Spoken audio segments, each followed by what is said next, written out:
What if we look at academics and we look at behavior is not originating inside of classrooms? What if we change and flip the script? The schools aren't inside of communities, so the communities can send their kids to be validated or approved for going on to college. What if schools became places centered in the community where they're meeting the needs of the community itself? And welcome, ladies and gentlemen, boys and girls, guys, gals, and non-binary pals to another episode of All the Above, the show that gives you an unstandardized take on education. I'm Jeffrey Garrett, one of your co-hosts, and I've been a middle and high school principal and a high school social studies teacher. And as always, I'm joined by... What up, family? It's Manuel, your favorite teacher's favorite teacher. I'm a high school history teacher here in the Los Angeles area. This is my 18th year in the classroom, and this, of course, is All the Above, your home for news and analysis of all matters pertaining to our world of education.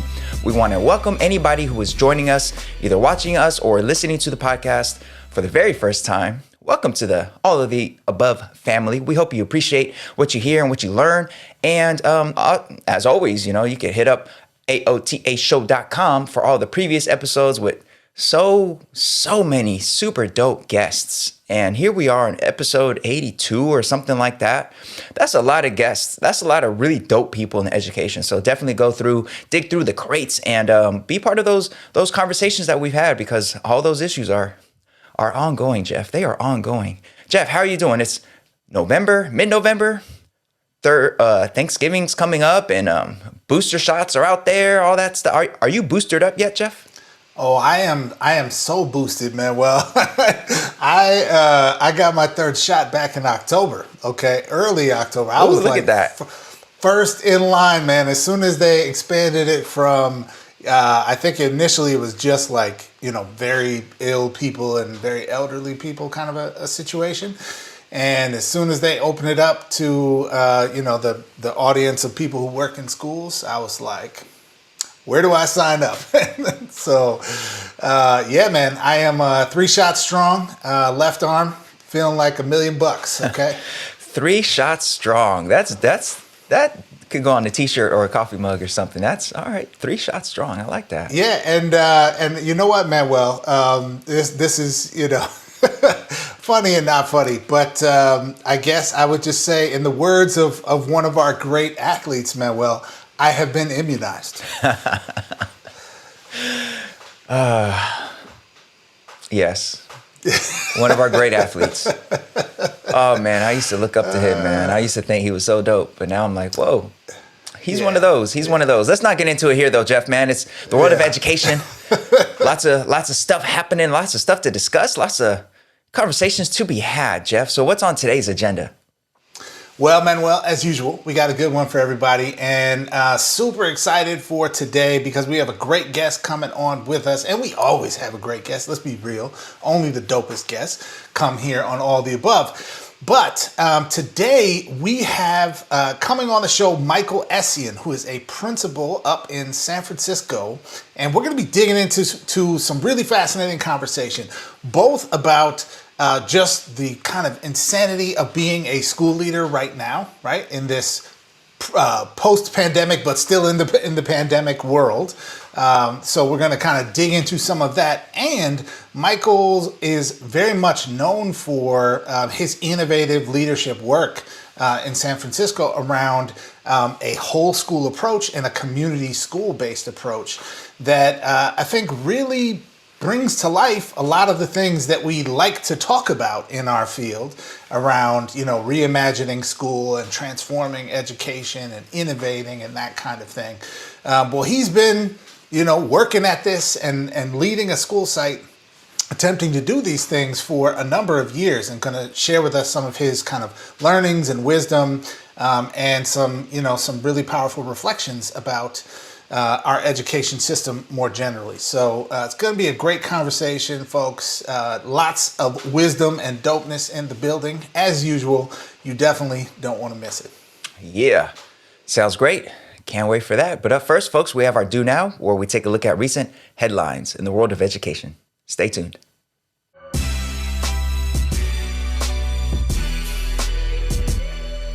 All right, folks, now it's time for today's Do Now.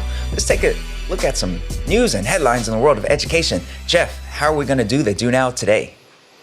Well, Manuel, today we're going to see who's in the building. We got a roll call. Take some attendance. All right, taking some attendance. Let's do it. Who we got first? First up, Manuel, is Peyton Manning. Peyton Manning. Well, this is not a sports podcast, Jeff, as I said in the intro. And at least Peyton Manning, however, hasn't disappointed me, as far as I know, by talking about woke mob, this and that, whatever, like some other quarterback who shall not be named here. So, yeah, I don't know. Is this a story about a athlete who is, I don't know, doing some great work in education? What we got going on here, Jeff? This is not a story about an athlete who's doing great work in education. I will say Peyton Manning is doing great work on that like parallel Monday Night Football broadcast. Yeah, that's pretty good. I appreciate that. So shout out to Peyton and Eli for doing that. I'm sure they're not watching all the above ever. Probably not. But nonetheless, this story though, Manuel, does hearken to Peyton Manning's most famous word. Okay, so anyone who has ever watched a game that Peyton Manning, his quarterback, knows that there's one word that gets said more than any other word, which is the great city of Omaha, Nebraska. Omaha. Yeah, it's really, I don't know if I have the pitch, the right pitch to do it, but it's like it's an urgent scream, like Omaha. It's up there, right? Like apologies to those who are listening on the go. I don't know what that sounded like coming through your earbuds or your car speakers. Yeah, thank you. It's the pitch that comes to your voice, Manuel, when there's a 280-pound man made of complete muscle who runs faster than anyone you've ever met, who is trying to kill you with his body. Okay, that's the pitch that Omaha gets said with by Peyton Manning. So okay, well, let's try and make this all make sense to our viewers and listeners. What are we talking about? Like, did I tune in? Is there a different all the above that I'm listening to now? Okay, let's get into it. So this story comes to us out of the Associated Press, and public schools in Omaha, Nebraska are navigating staffing shortages in part by turning to bilingual high school students to interpret when families talk with teachers during report card conferences. Lisa Utterbach, I hope I'm saying that correctly, the district's chief student and community services officer, told the Omaha World Herald that the district has about 20 students contracted as interpreters. The students are paid $18 an hour to help with middle and elementary school conferences. Utterbach said the student interpreters are going through the same application process and training as non-student interpreters. The AP story details 3 high school seniors who are among the 20 students currently contracted as interpreters, and notes that these students were already accustomed to being asked by community members to help translate.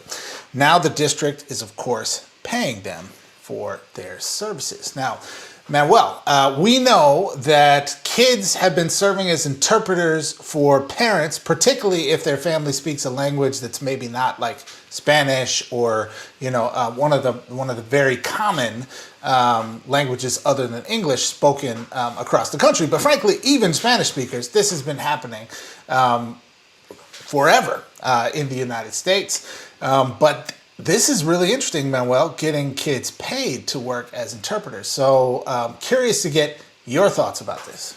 Yeah, well, there's national headlines about work shortages, not enough folks to staff in schools and in different companies and all over the place there.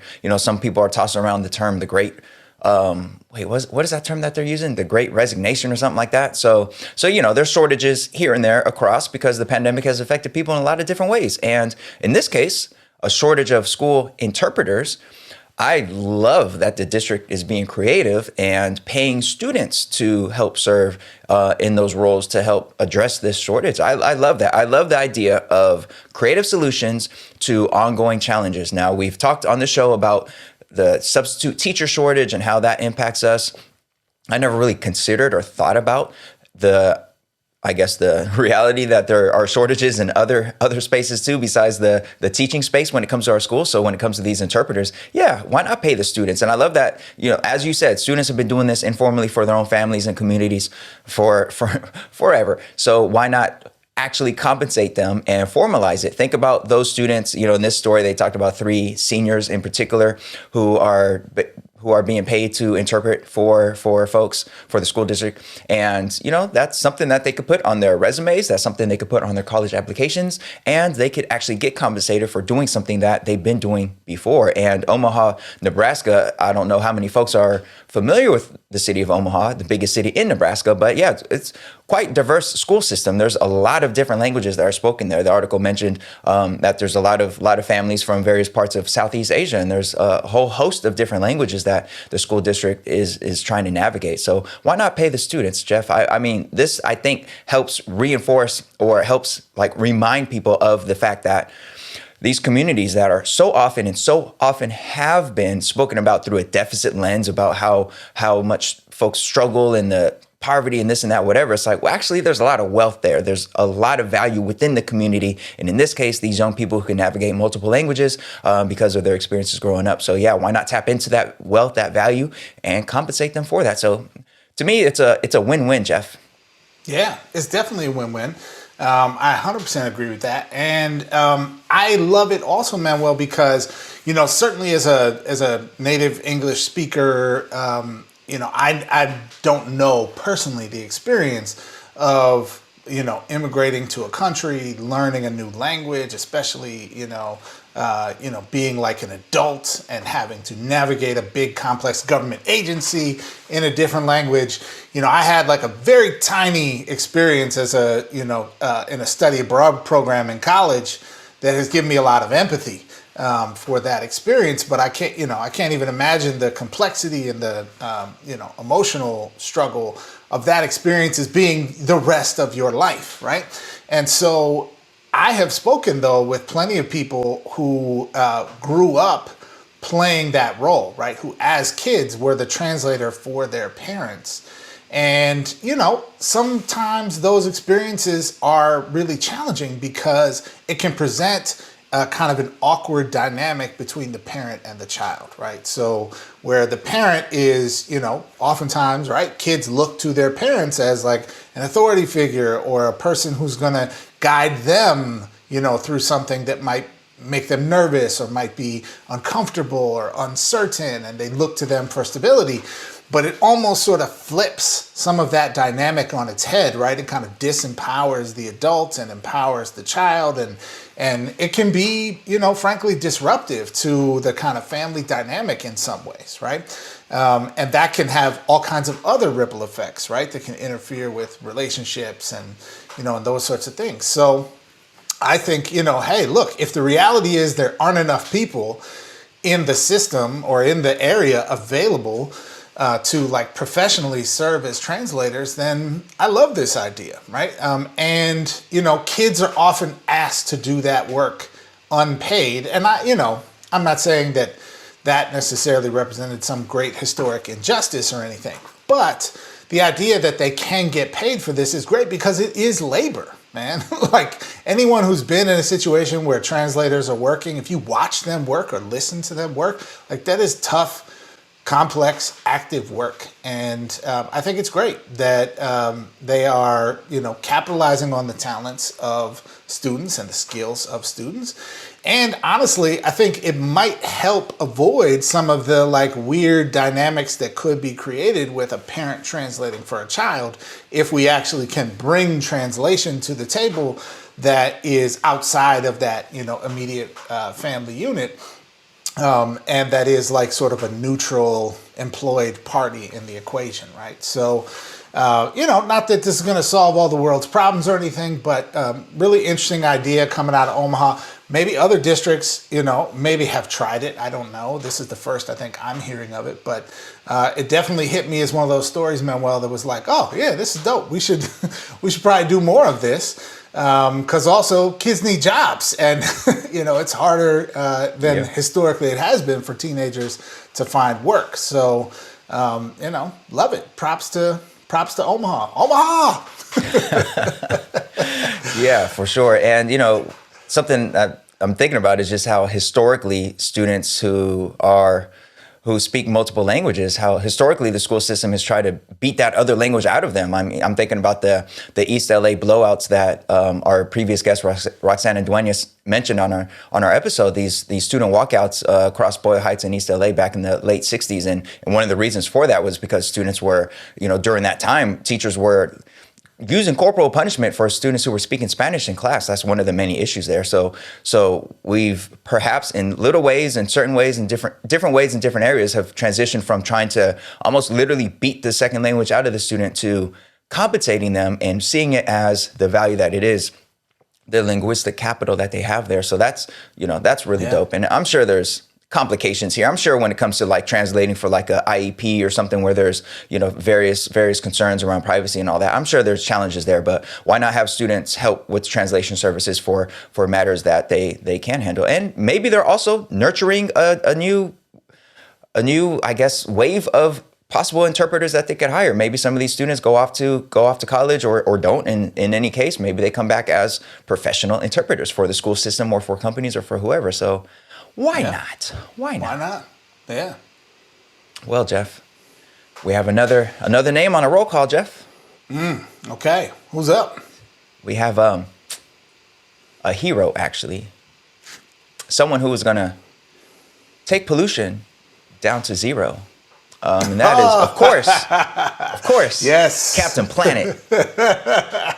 Oh, man, I used to watch that show all the time, Manuel. All the time. I love that show. I know the song. I don't think you want to hear me sing it right now, but I recognize those lyrics. And I remember, earth, fire, wind, water, heart, go planet. Yes, that was such a completely corny and absolutely wonderful television show, Manuel. And it's probably like, if I went back and watched it now, it's like probably super problematic. It's probably all racist and sexist like all the old TV was. But as a kid at the time when I didn't know any better, I loved it. I loved it too. And, let me say, I've been doing some research on my own. And Jeff, I think it could be, scientifically proven that as soon as we stopped having new episodes of Captain Planet, the climate crisis really ramped up. These wildfires, global warming, all that stuff. Done some research, Jeff. I think there's a correlation between the end of the run of Captain Planet, the cartoon, and the climate crisis becoming what it's become, Jeff. I don't know. I just think somebody should look into that. But in any case, this story has to do with the environment, Jeff, and the climate crisis. And this story comes to us by way of the United Nations, actually. So in a recent report, the United Nations Educational, Scientific, and Cultural Organization, more commonly known as UNESCO, recently warned that education systems across the globe are not currently addressing the gravity of the climate crisis. New UNESCO data from 100 countries shows that only 53% of the world's national education curricula make any reference to climate change. And when the subject is mentioned, it is almost always given very low priority. Fewer than 40% of teachers surveyed by UNESCO and Education International were confident in teaching about the severity of climate change, and only about 1/3 felt able to explain the effects of climate change on their region or locality. When asked about the challenges of teaching about climate change, 30% of the 58,000 teachers surveyed reported that they were not familiar with suitable pedagogies.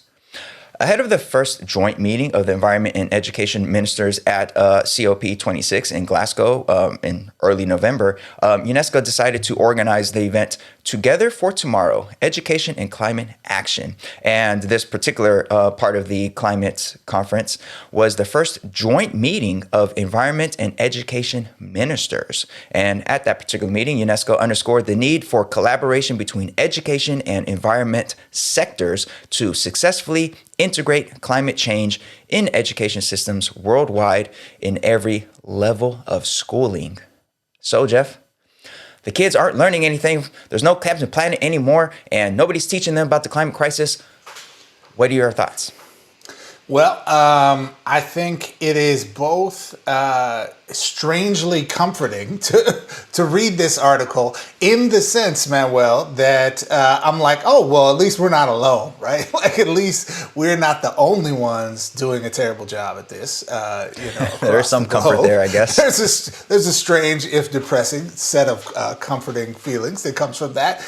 And it is outrageous from the standpoint of this is literally, Manuel, and I feel like this is just objective fact. This is literally the biggest crisis we face as a species on the planet. Like, we are making the planet, which is the only planet we have for everything that is life that we know it, potentially uninhabitable, or certainly much more hostile to our ability to live on it. And we're doing so willfully by choice to make a small set of people and corporations continually richer and richer. So, it's wild that this is not,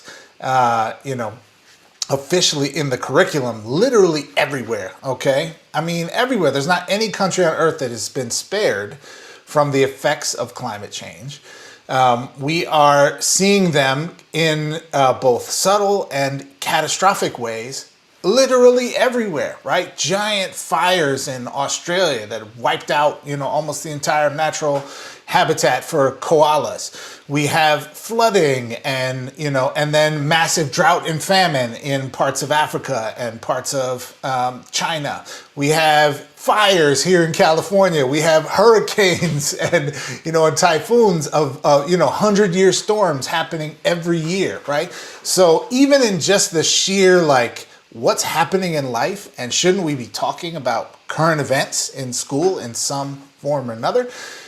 It's shocking to me that we wouldn't find that climate change is not only a formal part of the curriculum literally everywhere, but also a rapidly expanding part of the curriculum, because it should even be expanding out of just like your unit in earth science that's on climate and weather, right? This should be talked about in social studies, in history, in geography, in world language classes, in current events or news kinds of electives, in art classes where we are commenting on the world around us and interpreting other people's pieces about the world around us. Like, this should be talked about in lots and lots of disciplines as well, Manuel. So this is crazy. And also, just to give a little shout out to, I'm sure some people saw these videos online, but the COP, I forget what that stands for. It's like Committee of Parties or something like that.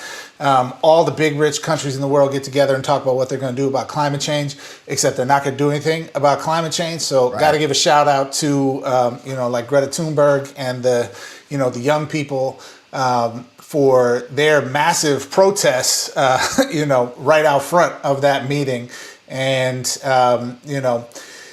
really just speaking some truth to power about the fact that the folks in charge are not doing anything about this issue. So maybe, Manuel, from that standpoint, it's not surprising that this isn't in the curriculum, because the folks making these decisions have a vested interest to keep it that way. So that's what I'm thinking. What are your thoughts?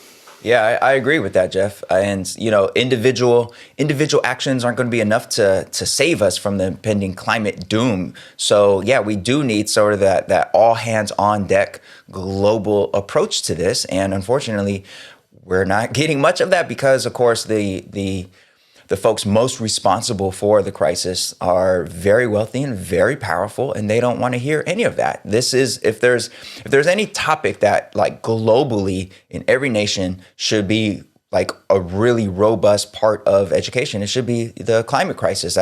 That is one of the things that's uniting all of us around the planet as the planet begins to shift and change in ways that are affecting, as you said, everyone from Australia down here to Pasadena. So it's like we definitely need something. And I feel like in general, it's kind of like on teachers. I know there's a lot of really dope teachers doing a lot of work around climate justice, and our very own AOTA family member, Jose Vilson, recently posted about the connections between climate justice and ongoing fight for justice across education and racial justice. And I know there's a lot of folks doing dope work to help students explore this, but it's, in isolation. And again, individual actions aren't going to save us from this global catastrophe that's looming. So yeah, we need really robust curriculum around climate justice. And there's no subject area that's like untouched by that. Like myself, I'm a classroom teacher. I'm a history teacher. And for the first several years of teaching world history, the Industrial Revolution is a big part of the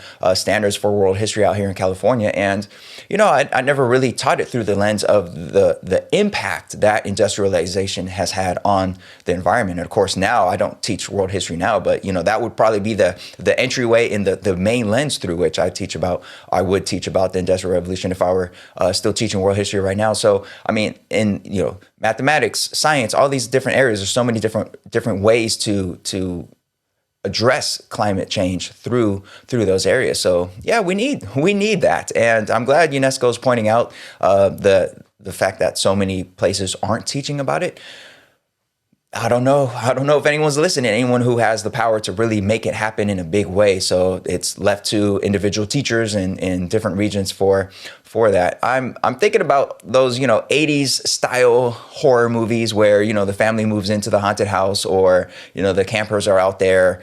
And, you hear those little noises in the background that let you know, like, oh, there's danger there. And they hear it, but they don't do anything about it. It's like, oh, did you hear that voice in the background? Like, oh, there's nothing. And they just go on about it. And as an audience member, you're watching it and like, yeah, these folks deserve to die.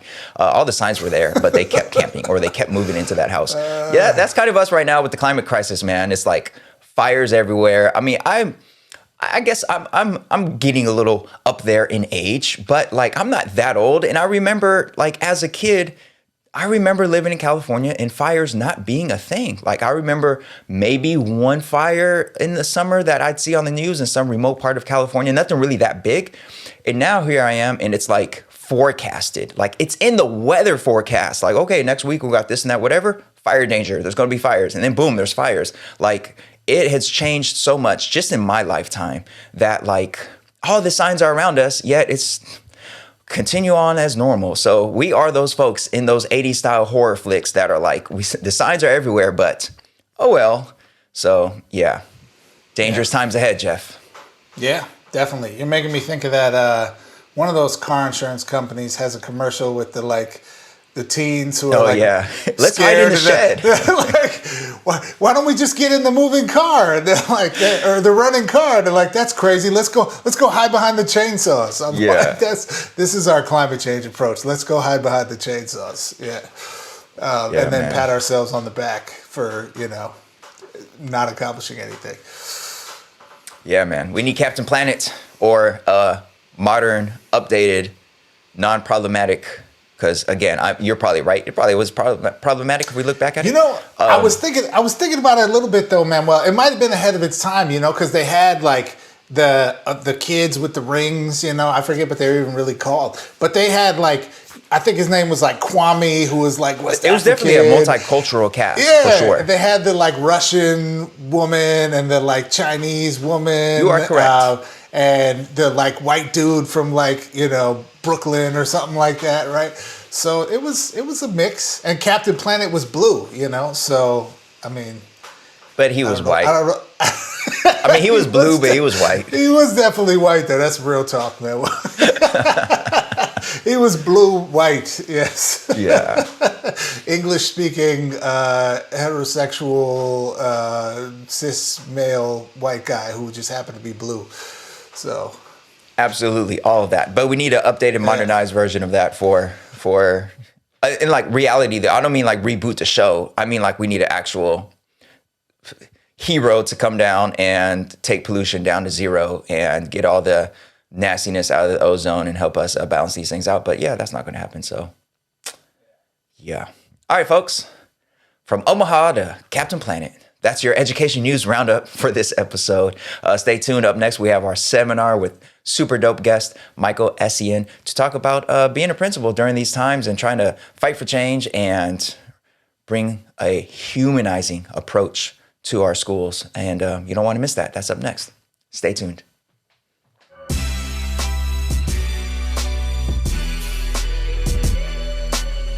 Hey folks, thanks so much for watching All the Above. We really appreciate you and we need your support. This is just a two-person operation. It's me and Manuel, and every little bit you can offer helps us keep bringing great content to you. All you have to do is go to our website. It's aotashow.com/support. That's aotashow.com/support. There you can find all the ways you can help support great content here on All the Above. We're on Venmo, Cash App, and you can become a monthly supporter on our anchor page. Thanks. Enjoy the rest of the show.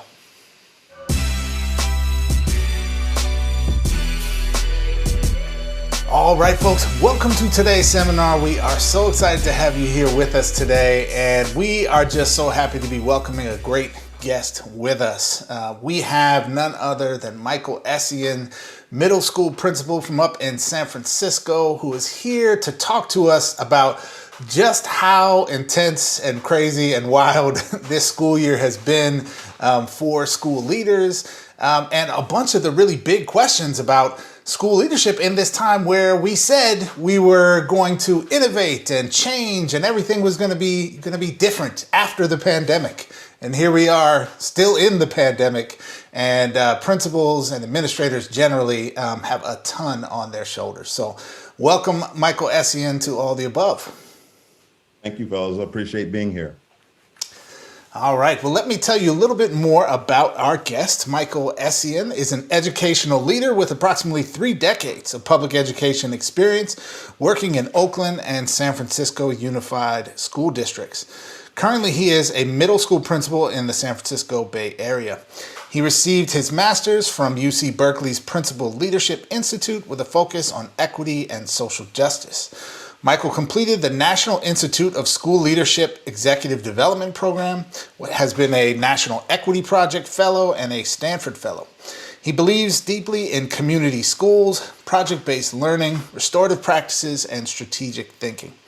His expertise in consulting work includes organizational change, transforming professional learning communities, and empowering students, families, and teachers in public education. Welcome again, Michael, and I'm going to kick it over to Manuel for our first question.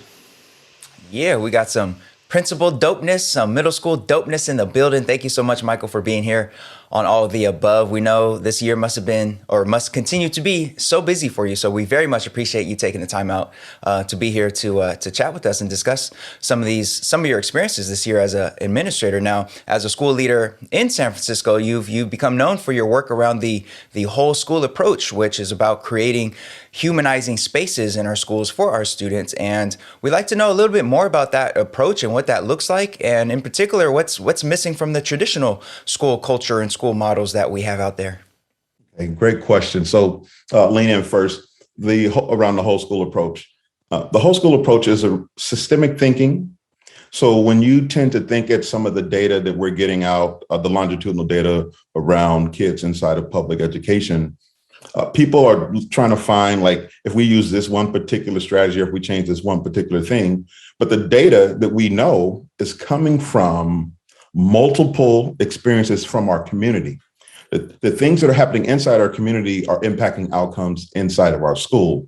So when people don't use a whole school approach, you're not really addressing the systemic issues or the challenges that students are facing. So it becomes more difficult to impact the outcome and impact the data. And so what am I talking about? Traditionally, our politicians have lessened the money allocated for mental health services and social services in our communities. That has an impact on what's taking place at school in terms of what's happening with children inside the community, where maybe their parents aren't at home because they might have to work multiple jobs. And then when something does occur, like we know that the school shootings across the nation, and we find these stories, well, we knew about it when the kid was in elementary school, that there were some differences, and we couldn't do anything about it because we didn't have the referrals to send to some mental health services. We found out about it in middle school, and then boom, it explodes in high school. And then we hold these conversations, well, why didn't schools do anything about it, right? Well, we know that schools are wrestling with whatever's happening inside of the community, and it plays out in our school based upon the resources that we have to respond. Traditional schooling does not take this approach. It doesn't even have that systemic lens. Traditional schooling says a school is set in the community, and the community, you send your kids to this school so that the school can then determine whether your kid is on track to go to college. The school in a traditional setting is not really concerned about what's happening in the community. They're concerned about the academic needs. And if your child is not fit the behavior profile that allows them to succeed, like sitting in a chair, paying attention, taking notes. If the teacher tells you to go left, you go left. They tell you to go right, you go right. We are finding that system across the nation is failing all kinds of students, right? So we decided to do something different, right? A whole school approach where what if we look at academics and we look at behavior is not originating inside of classrooms? What if we change and flip the script? The schools aren't inside of communities so the communities can send their kids to be validated or approved for going on to college. What if schools became places centered in the community where they're meeting the needs of the community itself, where they see the community as an asset or a strength? The kids, even though we have these stories around, oh, this kid is poor in the projects, and they come with assets. How do we validate those assets? Well, this is what we're trying to say schools should shift to. And community schools is not just because you name it community schools. Community schools is something very specific. It's literally a strategy that involves aligning wraparound services to meet the needs of the students that you serve. Because at any school, you can ask any administrator, when you have a student in your school, you don't have a student, you have a family. Because what is happening if there are some food issues at home, that kid's going to arrive in your school site hungry. If there are housing insecurities, that kid is going to be arriving at your school having known some issues that could be related to sleep deprivation, but also some social stigma. How do you address those things? Because these things impact academic outcomes. Traditionally, we didn't see those things or give weight to those things. We just turned around and said, well, the kid needs to conform. And if the kid doesn't conform, we're going to apply discipline. And then discipline showed us this data where we had disproportionality. And I think the whole school approach says we need to pause. We need to understand what's happening inside of our communities, because they're going to play out in our schools. And then how do we take a real look at addressing those issues to meet the needs of the students and the families we serve? Yeah. Michael, I love what you said there on a deeply spiritual level. And as a former middle school principal myself, I think, from my perspective, the point in students' educational experience where what you're naming there, the type of approach to schooling that you're naming there is most critically needed is middle school. And I'm sure, my elementary and high school colleagues might debate with me about that. But it just makes so much sense what you're saying around attending to the needs of students, families, and community as the central function of school. And we heard a ton, throughout the course of the sort of lockdown period of the pandemic about doing some of the things that you're naming, and we're going to, innovate, and we're going to reimagine school, and we're going to do, all of these things. And we've sort of, come back in many ways to normal, and then heaped a bunch of work on top of folks' shoulders. In particular, I would argue for principals like yourself. And so I want to call out something that you put up on Twitter not too long ago, which actually prompted us to reach out to you and say, like, hey, let's bring you on, let's talk more about this. But so folks can hear it. You said, quote, "Being a principal negatively impacts your spirit. You can't balance knowing what you need to assist students and teachers with the disconnected demands of central office while being significantly underfunded by politicians. It is not possible." And there was some capital letters and exclamation points in that tweet as well. So wonder if you could just maybe give us a little more context about what you meant there, kind of what you're experiencing as a principal, and what we might learn from your experience this year, and connecting that back to this beautiful vision of community schooling and whole school approach that you were just naming.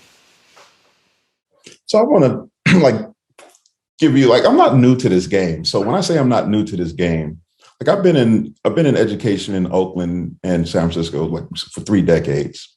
And I remember we had an incident way back when I wasn't even at the school. I won't name the school, but there was an incident in Oakland where four police officers were shot and killed by an individual who was in Oakland. And the person who committed the act, his sister was my student at the time. And the conversation we were holding was that young man used to go to our school site. And the people who were there when the young man had come through the school site, they were saying, oh, we knew that sometime in the future that there could be a problem with this young man. And so then I was like, well, if you knew this, what did you do to support the kid? Because when we talk about kids at the middle school level, we don't project out the kids are going to be doing X, Y, and Z based upon some knowledge that is hocus pocus. We see it play out in terms of maybe the kid is not completing homework. Maybe the kid is actually detached from the classroom. Maybe the kid gets into conflict often. And then the question becomes, well, then what's the school's response? Because if we look at things over time, we can project out and say that this could potentially happen. Well, more times than not, because at that time school was more traditional, we just step back and we try to use suspension and we just let the kid ride. We just let it ride on. Well, those things are still occurring. Like you have people who still talking about we need to do discipline. We need more discipline. And I was like, when has more discipline ever changed the outcome for any child? So why are we as adults who know educational theory, or we're supposed to know educational theory, we're supposed to know about child development. Why don't we apply those things inside of school? So as a principal who's trying to apply these things, I begin to see some of the mandates that come down in terms of, oh, well, you need to address the discipline in your school, or you need to implement this curriculum in your school. And I was like, I'm saying like, pause, hold up. What you're trying to get me to implement does not address any of the issues that we have at the school site. So why do I need to implement it? I want to do something different. And I'll give you an example. About 8 years ago, I had to take my staff to a district training. And in the training, they were teaching us how to deal with kids who had significant challenges at the school site. We would use this program called Review 360, where we categorize kids as either externalizers or internalizers. So we showed up, we were ready, like my school, because we have 500 kids. Like we assessed all the kids, we had our data, and we showed up and we're at the training. And I shared with the facilitator, I was like, well, we have 272 children out of 500 kids that have been identified as needing additional supports. How do we address that? That was the question I opened. Now there are multiple schools in this meeting from my district. And the trainer's response was, you need to identify 30 students. And when you identify those 30 students, you need to support them. So I was like, so you're telling me I need to go back to my school site, and I heard him say that I need to identify 242 students that I will not serve. That's how I heard it. Who's supposed to come help? Right. And then I realized that people aren't coming to help. And so then, okay, we came up with this system. And the reason many people end up finding about my school site was because we made some drastic changes by becoming a community school. And maybe at some point I'll go into detail. We have a particular brand of community schooling as a strategy. We went to project-based learning, and I created this thing called push-in services, which had a dramatic impact on transforming the school. And while that was happening, and we got these great results, and I was even invited to be on a panel to share the results to represent the school district. Well, you know what happened? My budget got cut and things were taken from me. Like my community school coordinator was taken from me. I had an academic counselor. I had a math teacher that reduced math class sizes, and I had my instructional coach for teachers removed. And so this was baffling to me because like we impacted the numbers, but we were not a school that was now all of a sudden we are a blue ribbon school in the state of California, right?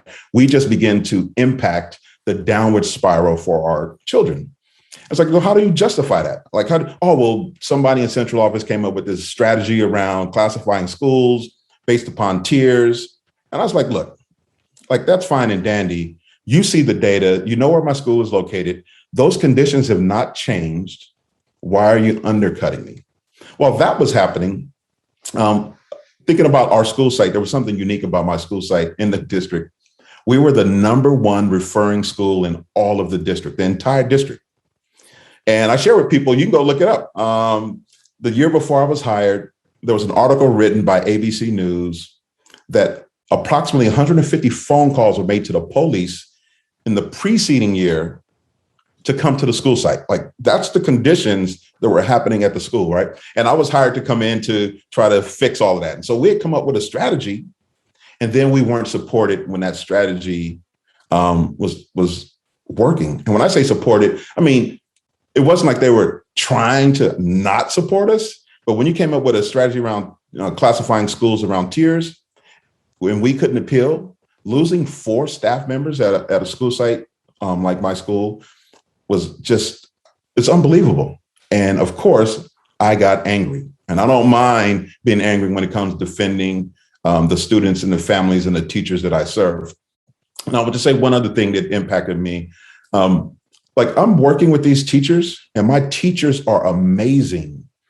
They know what's going on inside my school site. They go well beyond what you should expect from a teacher. Like, they do things so significant. It's like, as a principal who's from this community or community like this, I do things, and I would never ask teachers to do some of the things that they're doing to build relationships for students and to make sure that they're taken care of. Well, what was going on downtown was I was told that my teachers are racist because we had all of these high referrals. We were the #1 referring school, and it was Black students getting referrals. So when I had that data point, I leaned in. I was like, well, there's a disconnect here because I know my teachers aren't this. Like, well, what is the issue? And we found out what the issue was, right? That we had a significant number of kids who were traumatized, the 272 out of 500. And the teachers inside of our classrooms didn't have the ability to address the trauma while instructing. So push-in services, a strategy I created and developed, that's what was used to help teachers inside the classroom, where we reallocated resources outside of the classroom to support teachers, the relationship between students and teachers while instruction was happening. And when that worked, I could revisit, like, oh, so see, like, my teachers aren't racist.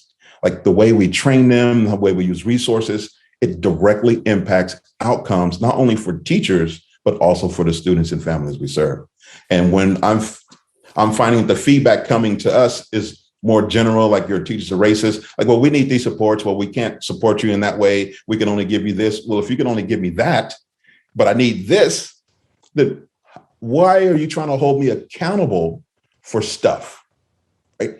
Then this is where it's like, okay, so we're playing the game of accountability, but you want me to move mountains, but we don't have the resources. It's not just a district, because the district is only limited by the funds they receive from the state. California, like, when I tell you where I work, we have 1 billionaire for every 11,700 citizens in the city in which I work. We are a stone's throw from Silicon Valley, where we have multiple billionaires that are involved in all kinds of things. So why should my school or the state of California's funding for children be equivalent to the state of Arkansas? My needs are completely different. Well, I got families that speak multiple languages. I got families that are poor, living in the city that is the most expensive to live in. There are consequences for that. And when I have to rob Peter to pay Paul, to figure out how to get social workers, how to keep my community school coordinator, how to get an additional coach, those things damage your spirit. Because I'm going to tell you, many of the administrators, you're not successful in getting what you need to serve those kids, but then you have to still go sit in these meetings where they want to talk to you about being accountable for moving data.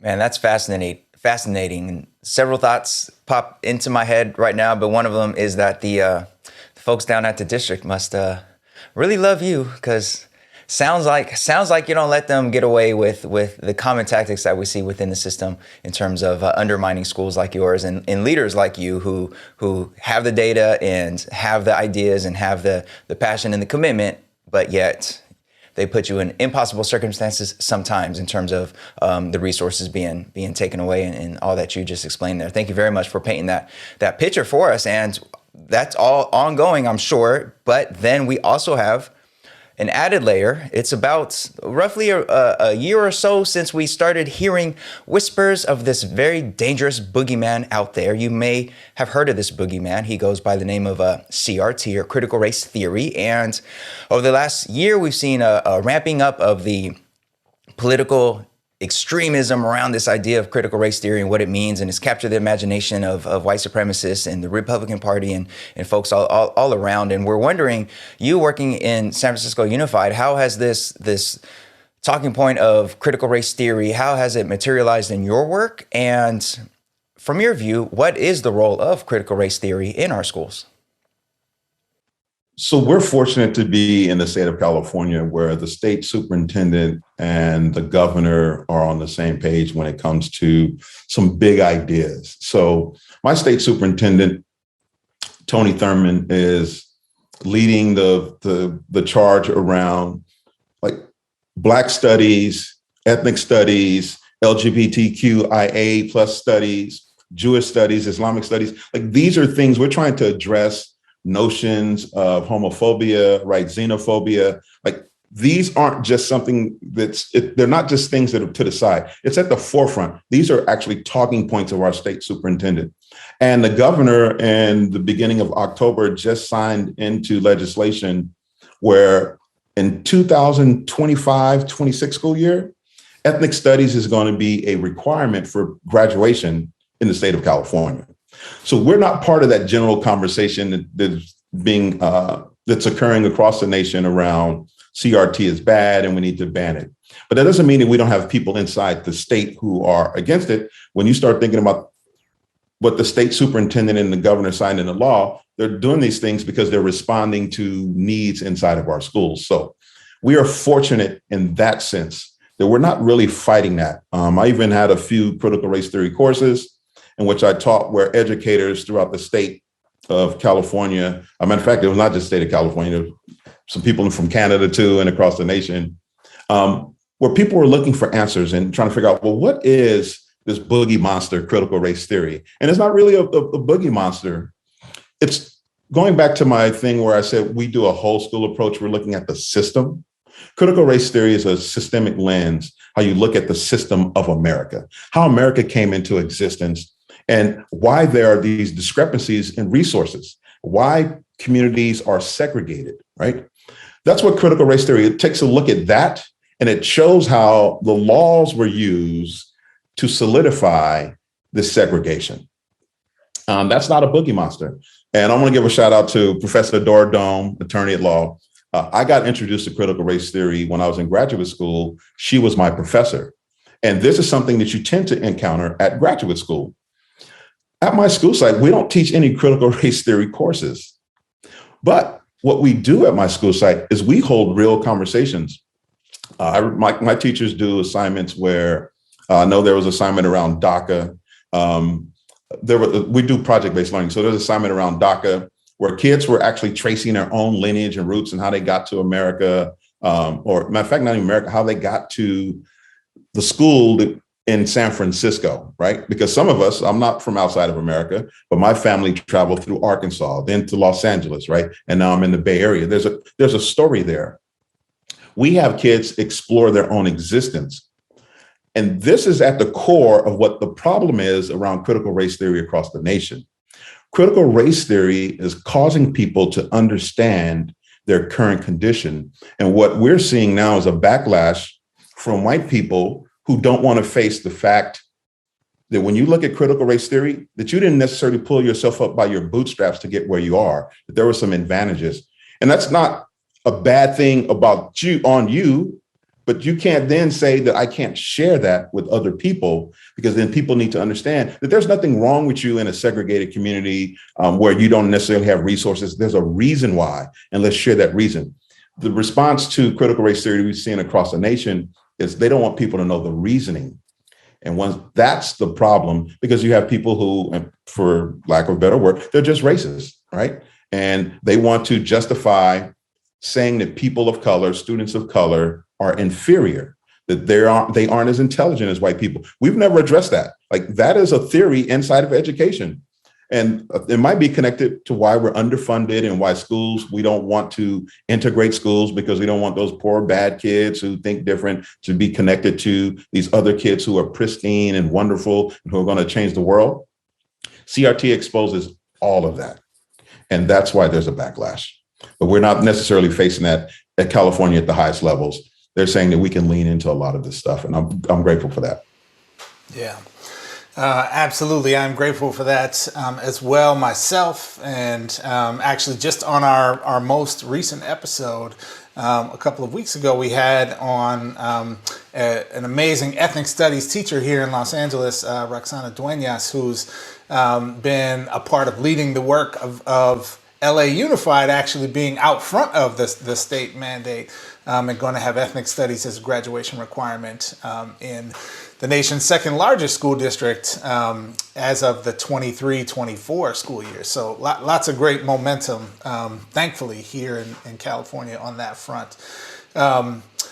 Switching gears a little bit, I want to get your perspective, Michael, on, we are, I think, in this very sort of bizarro world space where we went through this pandemic and everyone got to see that school was heavily disrupted, right? We shut down, we went to Zoom, we did the virtual thing, and we have sort of gradually emerged from that to like hybrid back to in-person schooling. And we've been in this space where we are both post-pandemic, I guess, if you will, but also still very much in the pandemic, or grappling with all of the ripple effects of, illness and death and, income loss and housing instability and all of those sorts of things. And amidst all of this, there were tremendous calls last year for innovating, for reimagining what school can and should be. And at least from my perspective, it feels like we've basically gone back to normal. That at least from the standpoint of what are the kind of boundaries in place from the state and district and and county level, what are the accountabilities that are in place, what's the leeway that folks have to actually do any kind of innovation. It feels like nothing changed. Like we just went back to what we were doing before, and then we heaped on top of that a bunch of responsibility for principals like you to be contact tracers and and grief counselors and that sort of thing. So as someone who has done a bunch of work around innovating and reimagining school within these, confines of the current system, I'm wondering if you can offer some reflections on what should we have done, or what might we still be able to do if we were to actually live out some of those bold, beautiful ideas around reimagining and innovating that we spent a lot of time talking about during the sort of height of the lockdown period of the pandemic. What can and should that look like for schools going forward? Well, I'm going to say this. The pandemic gave us a glimpse into how dysfunctional schools were. Right. So there's a positive. There's always pros and cons to everything. And you got to see those opportunities, right, and then capitalize on those opportunities. We saw how we could not meet the needs of children. But more importantly, going inside the details, we saw that it was impacting students in different ways. Like some students had independent skills, and the going to the online platform was fine. But then we saw those other students who were more like dependent learners. We saw that was more problematic. But then we found, it's like, well, wait a minute. Well, how are we addressing the needs of kids that have IEPs? Then how are we addressing the kids who need that emotional support around developing coping strategies?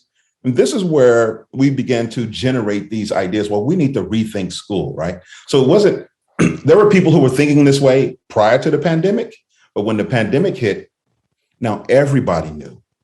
Like, you couldn't find a person that was saying that the way the hybrid learning or online learning was going, that this was ideal. We began to lean into conversations like, how do we meet the needs of the students, right? And so this was a really good thing. And we spawned the opportunity. if we were to look at schools and start thinking about what are we trying to do, big picture, if we had a blank checkbook, we would have to redesign all of our schools. Like we would have to knock the buildings down to make them more open spaces with more light coming in, where kids, when they can learn, when they need to learn, that learning is not limited to the classroom. They can also leave the classroom. Like say if I happen to have a math class at a particular time, once the assignment is given to me, I don't have to stay in that classroom. I could be able to go to various spaces or locations inside the school site to do those things. But we know, say a district like mine with over 120 schools, you can't knock down every building and rebuild it for that strategy. So then to support reimagining school space. So then what do we do? How can we then change the idea of reimagine schools if we can't knock down buildings and bring in all kind of light? Well, what do we do with the curriculum? Is our curriculum centered around a student has to be in front of an adult? An adult has to share the information in order for the kid to learn? Well, we know that Sage on the Stage doesn't work. So then how do we get rid of Sage on the Stage or just across the board? Like that, the lecture model should be reserved for college. That should not be in any space anywhere in the K-12 system. Well, then how do we reimagine that? What training needs to occur for teachers in order to make this a reality? Vision 2025 inside of my school district is an amazing document. And it talks about how the classroom is not just the classroom, it's all of outdoors. It's the city as well. So when it comes to thinking about teaching kids, you shouldn't be limited to the classroom. I was like, this is amazing. Okay, so if it's all outdoors, so where's the budget where I can take advantage of the all outdoors, right? Then we need to have some monies allocated to that. How are we going to train teachers to do project-based learning and personalized learning so that we can begin to meet the needs of kids? That's not what the PDs are. PDs are not designed to do that. Well, we would need to have some thinking around that. We are not holding the conversations that are required to change the learning experience for the students we serve. And that will look different from community to community, which is why I throw community schooling in there. Community schooling has to meet the needs of the community in which the school resides.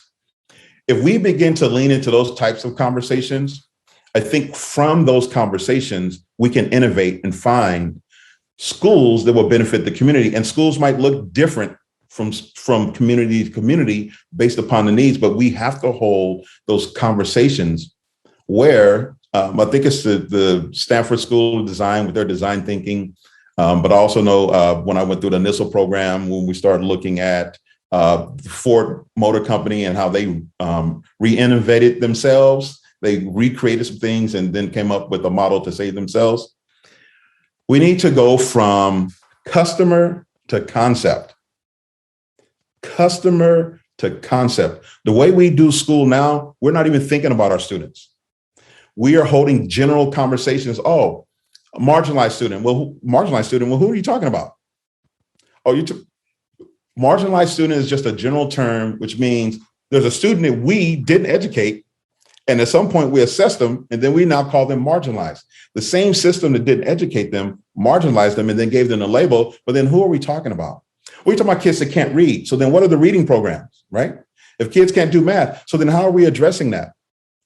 If we're going to reimagine school, we need to shift from what I consider intellectual conversations, where we're talking about marginalized students in this theory vacuum world, as opposed to when we say marginalized students, let's name them. So at my school site, if I'm going to design something, if I'm going to innovate for my students, I'm going to take a student that I consider the most marginalized. A student that might have an IEP, the student that might have housing insecurity, a student does not have food. What do I need to change inside the school so that that student is we're meeting the needs of that student, because that student is our customer.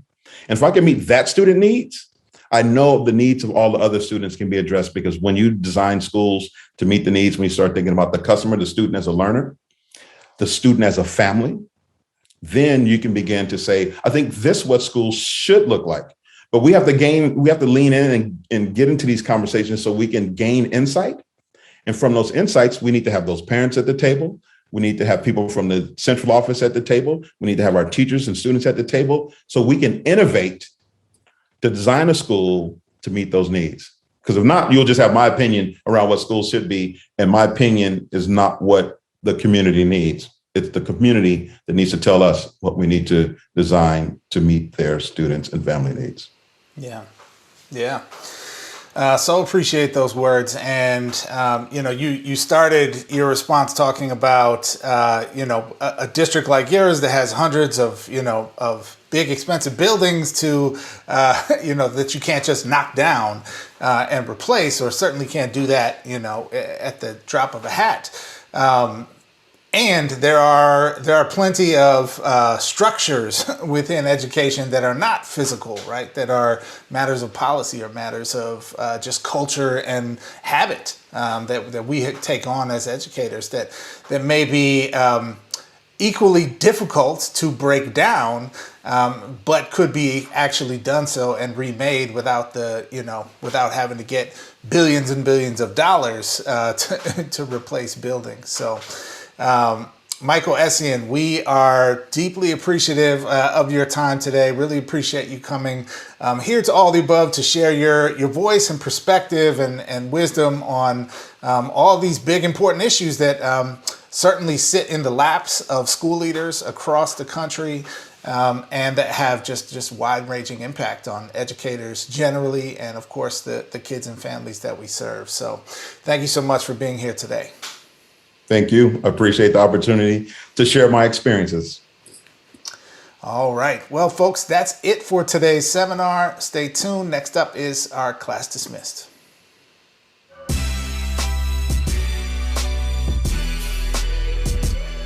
All right, folks, we have come to that wonderful time in each episode where we pause for a moment and give some props to people doing great things in the world of education. And today, Manuel, our class dismissed is going to highlight not only people, but an entire district here in the Los Angeles area, which is the Alhambra Unified School District, just east of Los Angeles, that some folks may have seen online, caught a little bit of buzz, at least out here in California, because they made a decision at the end of October on Friday, October 29th, to do what everybody knows we need to do, Manuel, but everybody's afraid to do, which is give people time to just rest and not work and have some time back, because everybody's tired and burnt and frustrated. It's been a ridiculous 2 years of life as an educator. And Alhambra gave that time to their teachers. So Manuel, tell us a little bit more about this wonderful story.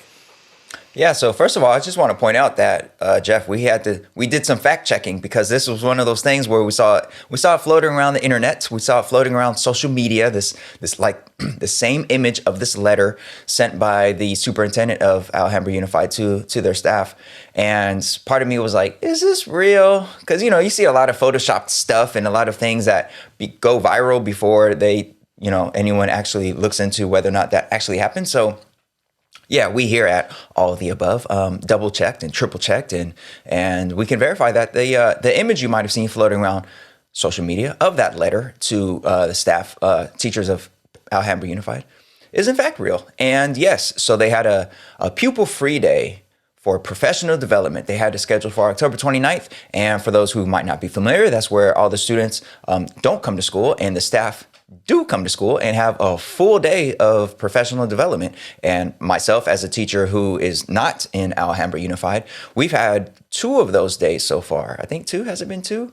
Yeah, 2 of those days so far where the students stayed home, but we teachers were on campus for a virtual PD, I should add. But we had to be on campus contractually, so I had to commute all the way to school to hop online and watch this PD and be part of this PD. That's happened twice, and it's a drag. So definitely, I want to shout out Alhambra Unified for giving their teachers the day to themselves so that they could actually take care of themselves in whatever way was best for them. Because I know as a classroom teacher, man, I could really use that. Even if the professional development is good quality stuff, even if it's good quality stuff.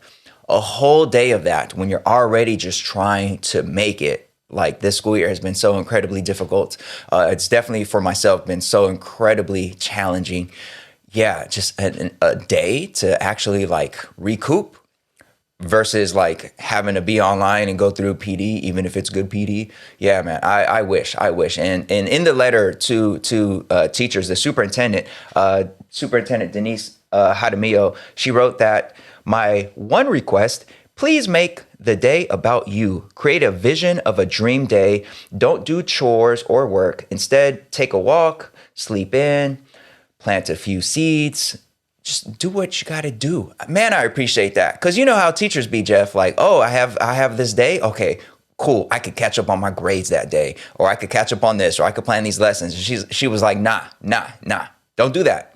Take the day really for yourself. So shout out to Alhambra Unified. Shout out to the superintendent there and the board and anybody else involved in this. That's, yeah. Hint to all the other districts out there, whoever may be listening. Hint, if you already have a pupil-free day scheduled, consider allowing it to also be a teacher-free day. So yeah. Yep. And I co-sign everything you said there, Manuel, and would just add, like, not only is this a great idea and would it have been a great idea in any year, it is especially a great idea right now at a time when we have an educator shortage, when we're worried about vacancies we can't fill, when people are burning out and we're approaching cold and flu season. Like, come on now, district leaders, come on now, state leaders, let's go. We need to take care of educators, so make it happen. Yeah, absolutely. All right, folks, that about does it for this episode of All of the Above. We hope you appreciated what you listened to or watched. If you're watching us on YouTube, please go ahead and hit that thumbs up and all that good stuff. And if you've listened this far into the episode, yet you're still not subscribed or following the podcast feed, go ahead and click whatever you have to click to make that happen so that you don't miss our upcoming episodes with more and more dope guests. We really love y'all. We really hope everyone's doing the best they can right now out there in schools and around schools and all that good stuff. And we will catch you next time. Peace out.